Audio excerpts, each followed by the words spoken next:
Shabbat Shalom.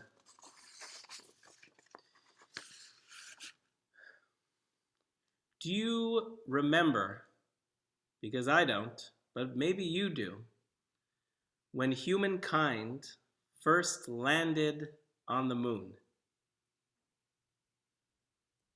What did that feel like? What did that look like? How did your perception of reality change? What a moment in human history. Ingenuity is a powerful thing. We are now halfway through our book of Exodus. So much ingenuity. We have created a family of people in the book of Bereshit, Genesis, launching our way into the world. We have created a nation and come out of slavery in Shemot, in Exodus. We're about to create a tabernacle, a place for worship. Each step along the way, another ingenious creation.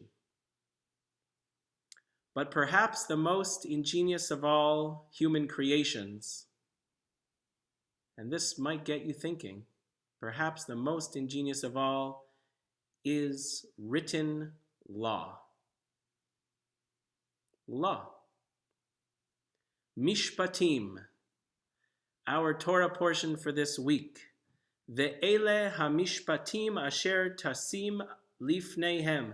These are the rules, these are the laws that you shall set before them. So says God to Moses, and off we go into a parsha that is filled with law after law after law.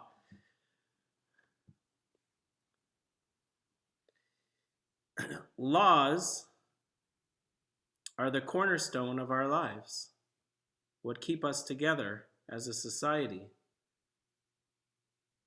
They're not always just, as in our parsha when it says, V'chi yimkor ish et bito le'ama, when a man sells his daughter as a slave. Well, what is a man doing selling their daughter as a slave? And then it says, here's the law, she shall not be freed as male slaves are. She doesn't get to be free? What's going on here? Some laws, slavery, some laws, sexism, are bad. So then, also today, not all laws across time have been just or are just even today, but they often are. As with the 10 Commandments, those 10 laws, prescriptions, the foundation of society then emerged and now enshrined. 10 Commandments we read in last week's Parsha Yitro, the cornerstone of our society, the basis of a moral life, of how we interact with each other, relationship. Good laws protect the most vulnerable. Veger lo toneh, you shall not oppress a stranger, or you shall not wrong a stranger or oppress him, for you were strangers in the land of Egypt. You shall not ill-treat any widow or orphan. If you do mistreat them, watch out. God's law is about to be wrought. I will heed their outcry, says God, as soon as they cry out to me. And my anger shall blaze forth, and I will put you to the sword. Law can be harsh, but it can be just. But they need to be applied justly. They need to be applied as they are meant to be. In our Torah portion, it says, Lo tate mishpat evyoncha berivo. You shall not subvert the rights of your needy in their disputes. It also says, keep far from a false charge. Do not bring death on those who are innocent and in the right, for I will not acquit the wrongdoer. Laws must be brought justly.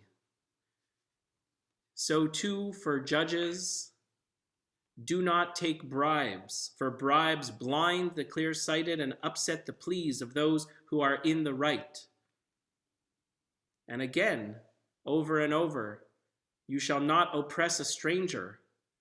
That is a law, mishpat, for you know the feelings of the stranger, having yourself been strangers in the land of Egypt.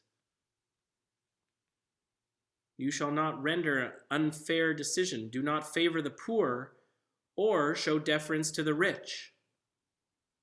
B'tzedek tishpot amitecha. Judge with righteousness your friends, your neighbors, your fellow citizens. With the right laws and laws that are done right, we have the cornerstone of a society.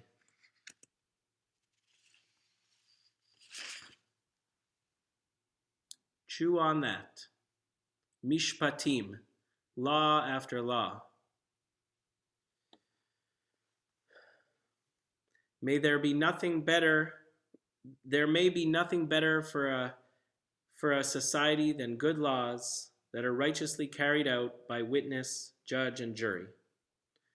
And so my blessing is that the law of this land, the law of all lands, be one that is righteous, that works for all, that takes care of the vulnerable, and that effectively and justly tries those who are on trial. Shabbat Shalom.